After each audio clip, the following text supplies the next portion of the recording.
தமிழ் நேயர்களுக்கு வணக்கம். மூத்த பத்திரிகையாளர் திரு தராஸ் ஷாம் அவர்களோடு இணைஞ்சிருக்கோம். வணக்கம் சார். வணக்கம் சத்யராஜ். மோடி ஒரு மிகப்பெரிய பிம்பமாக தொடர்ச்சியா 10 ஆண்டுகளா கட்டமைக்கப்பட்டுச்சு. ஆனா இப்போ ஒரு சபாநாயகரை தேர்வு செய்ய முடியாத அளவுக்கான ஒரு நெருக்கடியில் அவங்க இருக்காங்க. ஒரு நிரந்தரமான ஒரு சபாநாயகர் இல்லாம தேர்வு செய்ய முடியாத அளவுக்கு கூட்டணிக்குள்ள பிரச்சனைகள் இருக்குதா? கடந்த காலங்கள் இது மாதிரி நடந்திருக்கா? அதாவது 2001 மோடி குஜராத் அரசியலுக்கு வரும்போதே பெரிய பிம்பம் கிடையாது. அதான் உண்மை. பெரிய அளவுக்கான நிர்வாகத்திறனும் கிடையாது. ஆனா அவர்கிட்ட ஒரு அரசியல் சாதுரியம் என்னன்னா, அவருக்கு அடுத்த நிலையில இருக்கிறவங்க, இல்ல அவரை விட கொஞ்சம் மேல இருக்கிறவங்க எல்லாம் திட்டமிட்டு ஓரம் கட்டிடுவார். நீங்க அது குஜராத் பாலிடிக்ஸ்லயும் பார்க்கலாம், இங்கேயும் பார்க்கலாம். அத்வானியிலிருந்து எவ்வளோ பேர். இப்போ என்னைக்கு மத்திய பிரதேசத்துல இருந்து சௌஹானை அவரோட மந்திரி சபைக்குள்ள அவர் கொண்டு வந்தாரோ, அப்பமே மோடியால இனிமேல் முடியாதுன்னு நல்லாவே தெரிஞ்சு போச்சுங்க. சௌஹான் மட்டும் இல்ல, மோடியோட எதிரிகள்னு இப்போ கிட்டத்தட்ட ஒரு 6-7 பேர் மந்திரி சபையில வேற வழியே இல்லாம இவர் கொண்டு வந்து வச்சிருக்கிறாரு. கட்காரி மாதிரி ஆட்கள், கட்கரி மாதிரி ஆட்கள் ஜென்ரலாவே நீங்க மந்திரி சபை அந்த வீடியோக்கள் இதெல்லாம் பார்த்தீங்கன்னாலே, மோடி ஒரு பக்கம் விஷ் பண்ணாருன்னா இவங்க முகத்தை திருப்பிக்குவாங்க, இல்லை இவங்க விஷ் பண்ணா மோடி முகத்தை திருப்பிக்குவாரு. டோட்டலாவே மந்திரி சபைக்குள்ள ஒற்றுமை இல்லை. அப்போ மோடி ஆதரவாளர்கள், மோடி எதிர்ப்பாளர்கள், இடையில ஏதாவது அரசியல் லாபம் கிடைக்குமான்னு பார்க்குற அமித்ஷா மாதிரியானவர்கள், இப்படிதான் அங்கே இருக்கு. அப்படிங்கும்போது அந்த சபாநாயகர் தேர்வில் அவங்களால கன்சல்ட் பண்ணி செய்ய முடியல. அதாவது சுதந்திர இந்தியாவில் சபாநாயகர் தேர்வு மட்டும் ஜவஹர்லால் நேரு காலத்தில் இருந்தே எதிர்கட்சிகளை எல்லாம் கலந்து ஆலோசித்து அந்த கருத்தொற்றுமை அடிப்படையில் தான் நடக்குது. ஏன்னா அவை தலைவருங்கிறதுனால மைனாரிட்டி கவர்மெண்ட், இதை விட ரொம்ப மைனாரிட்டி கவர்மெண்ட்லாம் இருந்திருக்கு. VP Singh government, Narasimha Rao government, Deve Gowda government, எல்லாமே சபாநாயகர் தேர்வு எல்லா கட்சிகளையும் கலந்து ஆலோசித்து நடத்திடுவாங்க. இப்போ எதிர்கட்சிகளை கலந்து ஆலோசிக்க முடியல. அவங்க முதல்ல புரோட்டம் ஸ்பீக்கருக்கு நான் கான்ட்ரவர்சி பார்த்ததே இல்லைங்க. அது ஒரு 2 நாள் போஸ்ட். மூத்த உறுப்பினர் அவ்வளோதான், ரொம்ப வேற ஒன்றும் கிடையாது. மூத்த உறுப்பினர் ஒருத்தர் இருக்காரு, அவர் கேரளா பட்டியலினத்தை சேர்ந்தவர். இவங்க என்ன ரீசன் சொல்றாங்கன்னா, அவர் கன்சிக்யூட்டிவா வின் பண்ணலன்னு சொல்றாங்க. அது அப்படி கிடையாதுங்க. நம்பர் ஆஃப் டைம்ஸ் தான். அவர் 8 தடவை வின் பண்ணியிருக்காரு. அவரும் இன்னொருத்தர், அவர் மந்திரி ஆயிட்டாரு, அதனால சபாநாயகர் ஆக முடியாது. ஆனா இவங்க பிஜேபியை சேர்ந்தவரை போட்டிருக்காங்க, அவர் 7 தடவை வின் பண்ணியிருக்காரு. புரோட்டம் ஸ்பீக்கருக்கே ஒத்துழைப்பு கொடுக்க மாட்டோம்னு எதிர்கட்சியில அந்த பேனலுக்குள்ள இருக்கிற 2 பேரும், அவங்க இந்தியா கூட்டணிக்காரங்க, அவங்க புரோட்டம் ஸ்பீக்கருக்கே ஒத்துழைப்பு இல்லைன்னா அப்புறம் ரெகுலர் ஸ்பீக்கருக்கு எப்படி ஒத்துழைப்பு கொடுப்பாங்க? அப்படின்னா டெப்டி ஸ்பீக்கர் நீங்க எதிர்கட்சிகளுக்கு விட்டு கொடுக்கணும். 5 வருஷமா டெப்டி ஸ்பீக்கர் நமக்கு கிடையாது, இப்பவும் அப்படியே தான் ஓட்டணும்னு நினைக்கிறாருன்னா நான் அப்படிதான் புரிஞ்சுக்கிறேன். ஏன்னா இது வரைக்கும் அதை பத்தி பேச்சே வரல. நீங்க சபாநாயகர் ஆளுங்கட்சின்னா டெப்டி ஸ்பீக்கர் எதிர்கட்சி, அவ்வளவுதான். ரொம்ப சிம்பிள் தான் அது. அந்த கருத்தொற்றுமையுமே ஏற்படுத்த முடியல. நாயுடு நான் போட்டியில இல்லைன்ட்டாரு. அவரை பொறுத்த வரைக்கும் எனக்கு 1 லட்சம் கோடி ரூபா கொடுத்துருங்க, ஆந்திராவில் அமராவதியை டெவலப் பண்றதுக்கு 1 லட்சம் கோடி வேணும், மந்திரி பதவி வேண்டாம், சபாநாயகர் பதவி வேண்டாம். அது ஓப்பனாகவே சொல்றாரு அவர். அதை எப்படி கொடுக்க போறாங்கன்னு தெரியல. ஆனால் சபாநாயகர் பதவிக்கு நிதிஷ்குமார்கிட்ட இருந்தும் சந்திரபாபு நாயுடு இருந்தும் போட்டி இல்லை. அப்படின்னா எதிர்கட்சிகளை கலந்து ஆலோசித்து டெப்டி ஸ்பீக்கர் நீங்க, ஸ்பீக்கர் நான் அப்படின்னு சொன்னா அது பிரச்சனையே முடிஞ்சு போச்சு. ஏதாவது ஒரு வகையில் ஓம் பிர்லாவை கொண்டு வந்துடணும்னு இவர் நினைக்கிறாரு. ஏன்னா ஓம் பிர்லா பிரதமரோட பயங்கரமான சம்சா. இதுதான், இப்படிதான் இது புரிஞ்சுக்க முடியுது. அப்ப ஆரம்பமே இப்படி இருக்கு, போக போக எப்படி இருக்குமோங்கிற ஒரு பயம் எல்லாருக்கும் இருக்கு.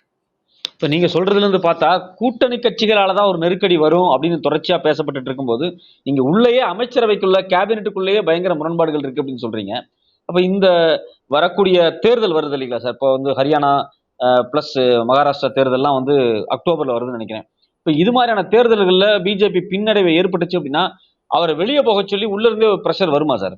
கண்டிப்பா வரும். அதாவது 3 மாநிலம் தேர்தல். மகாராஷ்டிரா பிஜேபி வெற்றி பெறதுக்கு வாய்ப்பே இல்லை. இன்னும் சொல்ல போனால் அஜித் பவார் கட்சியில உடஞ்சி நிக்கிறவங்க திருப்பி தாய் கட்சிக்கு திரும்புற மாதிரி தான் தெரியுது. சரத்பவார் கட்சியில அஜித் பவாரே தாய் கட்சிக்கு திரும்பலான்ங்கிற ஒரு ஐடியாவில் இருக்காரு. ஆனா சரத்பவார் அவர் சேர்த்துக்க மாட்டேன்றாரு. சிவசேனா உடஞ்ச சிண்டே சிவசேனா எம்எல்ஏக்கள் போகலையே தவிர கீழ்மட்டம் பூரா உத்தவ் தாக்கரே கிட்ட போயிடுச்சு. ஏன்னா அவங்களுக்கு அக்டோபர் மாதம் தேர்தல் வருது, உடனடியாக வெற்றி ரொம்ப அவசியம் தேவை. எனவே அவங்க அந்த முடிவு எடுக்கிறதுக்கு அவங்க தயங்கவே இல்லை. ஸோ பேரளவுக்கு தான் ஏக்நாத் ஷிண்டே முதலமைச்சராக இருக்காரே தவிர, மகாராஷ்டிராவோட முதலமைச்சராக இருக்காரே தவிர அவருக்கு எந்த கண்ட்ரோலும் இல்லை.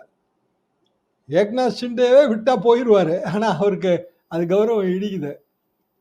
அப்ப மகாராஷ்டிரால பிஜேபிக்கான வெற்றி வாய்ப்பு இப்பவுமே ரொம்ப மினிமலா தெரியுது. மகாராஷ்டிரா சட்டமன்ற தேர்தல்ல.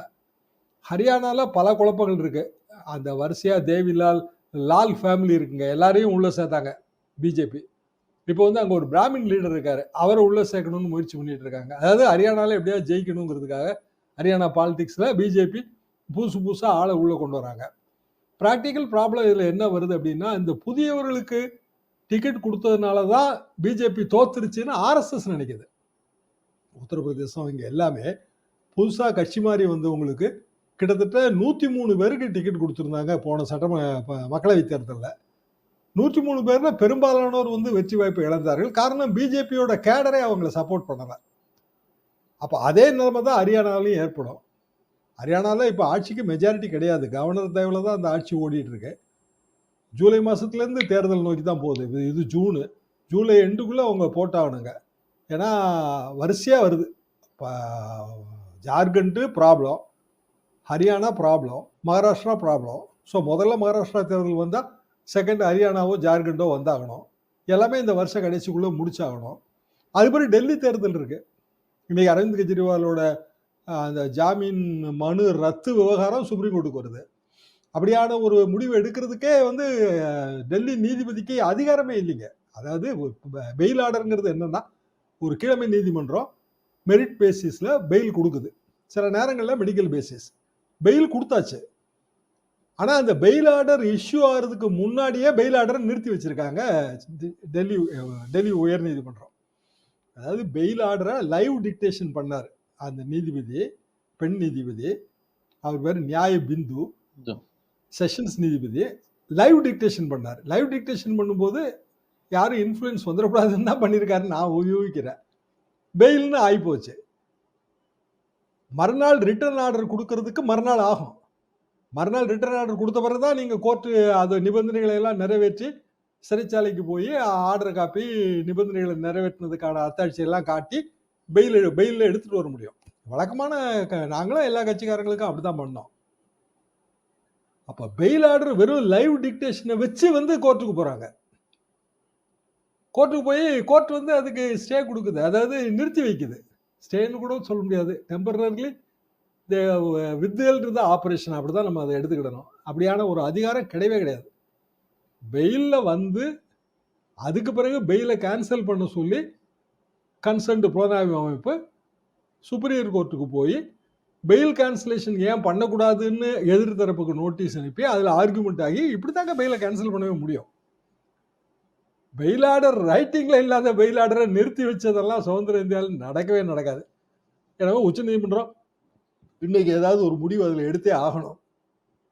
பெயில் ஆர்டர் வரும்போது இங்கே சஸ்பென்ஷன் ஆகிப்போச்சு, ஆர்டர் வந்து நிறுத்தி வைக்கப்பட்டது. அப்போ ஏன் வந்து இந்த நிலைமை? ஏன்னா டெல்லி சட்டமன்ற தேர்தலுக்கு பயப்படுறாங்க.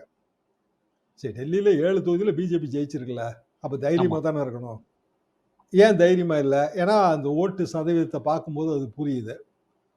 அப்போ இப்போ டெல்லி சட்டமன்ற தேர்தல் அடுத்த வருஷம் ஆரம்பத்தில் வரும்போது அரவிந்த் கெஜ்ரிவாலோட வீழ்ச்சி இருக்கும்னு அவங்க நினைக்கிறாங்க.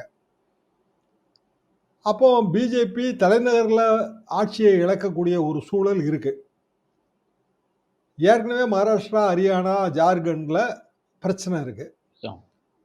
அப்போ வரிசையா வந்து தோல்வி ஏற்படும் போது நீங்க குறிப்பிட்ட மாதிரி மோடி பதவி விலகணுங்கிற நிர்பந்தம் வரும். அதுக்கு அவங்க என்ன ரீசன் சொல்லுவாங்கன்னா, உங்களுக்கு தான் 75 வயசு ஆயிடுச்சுல, உங்களால வந்து கருத்தொற்றுமை அடிப்படையில் வந்து மத்திய அரசை நடத்த முடியல, எனவே நீங்க வந்து விலகிக்குங்க என்கிற அழுத்தம் கண்டிப்பாக வரும். அது கட்சிக்குள்ளேயும் வரும், ஆர்எஸ்எஸ் குள்ளேயும் வரும்.